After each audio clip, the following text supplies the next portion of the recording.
So a very powerful couple of clips from the movie Philadelphia. Will you pray with me, please? Holy One, teach us understanding and wisdom. Give us an awareness of your presence that we might recognize you wherever we may meet you. In all your names, amen. So Philadelphia may seem like an odd movie to use as a sermon illustration on Easter. Not very happy or joyful. Tom Hanks, Denzel Washington, and Antonio Banderas, whom we did not see in those two clips, but he nevertheless was the third lead in that movie. They give outstanding performances. And Bruce Springsteen's theme music, Streets of Philadelphia, is also some of his best writing, I think. It's a powerful, well-made movie, and I highly recommend it. If by some chance you have not seen it, find it and watch it. So these two clips, though, offer some insight into the way that Denzel Washington's character, Joe Miller, comes to see things differently. When Andy Beckett, Tom Hanks' character, comes to him for legal representation after he is sabotaged and illegally fired from his job at a law firm, ostensibly for poor judgment and losing a case, but in reality because he's been diagnosed with HIV/AIDS. Now, Miller doesn't want to take the case, as we saw. He freely admits it because he's uncomfortable with homosexuality, with gay people, with queer people, and with even the idea of HIV/AIDS. But Beckett, who is clearly a persuasive arguer and probably a very good lawyer, a good litigator for that reason, convinces him to take the case.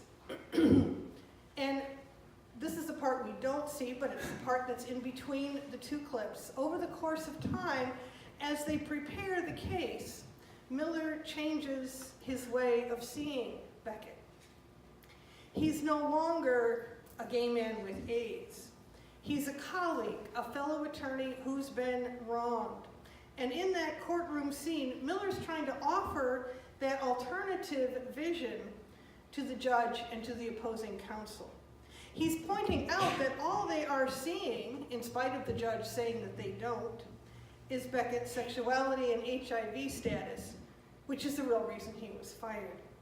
Miller's asking them to see Beckett differently, as he has come to see him, a person who has been treated unfairly.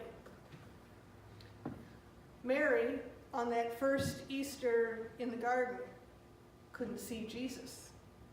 She was so wrapped up in her grief and assumptions that she couldn't recognize the very person she was looking for. She couldn't see him for who he was. Mary was expecting to encounter a guard or a gardener or maybe another mourner. She was not expecting Jesus at all in the garden, in that sacred place of tombs and death and grief.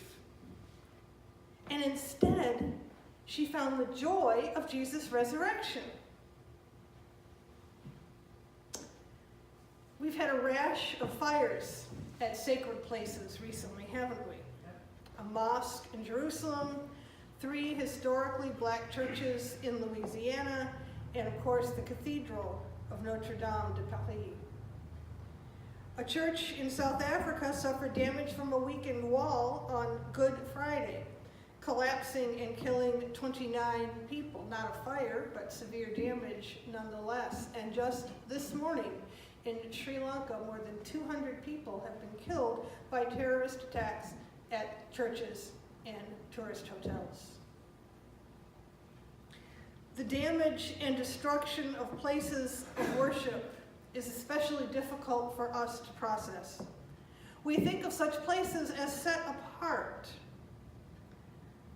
as protected somehow from the hatred and the anger of politics and sectarian violence, as well as the random mistakes of nature, electricity, human error, and carelessness. But of course, they're not. Churches are robbed, temples desecrated, mosques defaced, synagogues damaged, all on a regular basis, right? Sometimes there are political reasons or individualized hatred or simple robbery or vandalism behind those events. And sometimes it's simply the luck of the draw, an electrical short, a carelessly thrown match, a forgotten space heater left on, flood, a lightning strike. And sometimes these sacred spaces are casualties of war. Notre Dame was badly damaged in World War II. The Germans knew what the cathedral meant to Parisians, and so the damage was political as well as military. But Notre Dame survived and was repaired. The Catholic Church, in fact, gave it to the Culture Ministry of France so that it could be properly maintained and updated. The cathedral, as we know, survived and flourished and remained one of the premier tourist sites in France as it is today.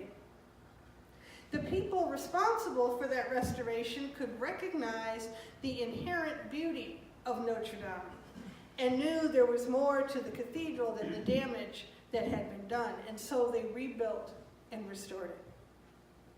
Mary recognized her teacher and friend and called out to him with joy. Notre Dame's essential beauty and strength was recognized, and it was rebuilt. Funds have been raised to restore the black churches in Louisiana, recognizing the need for these communities to heal. And of course, a lot of money's been raised for Notre Dame's restoration as well.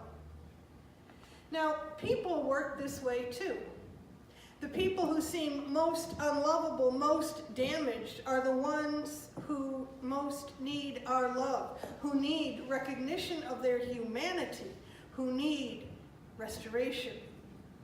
Those churches, Andy Beckett, and of course Jesus, were not at all unlovable to those who could see them with the eyes of the heart.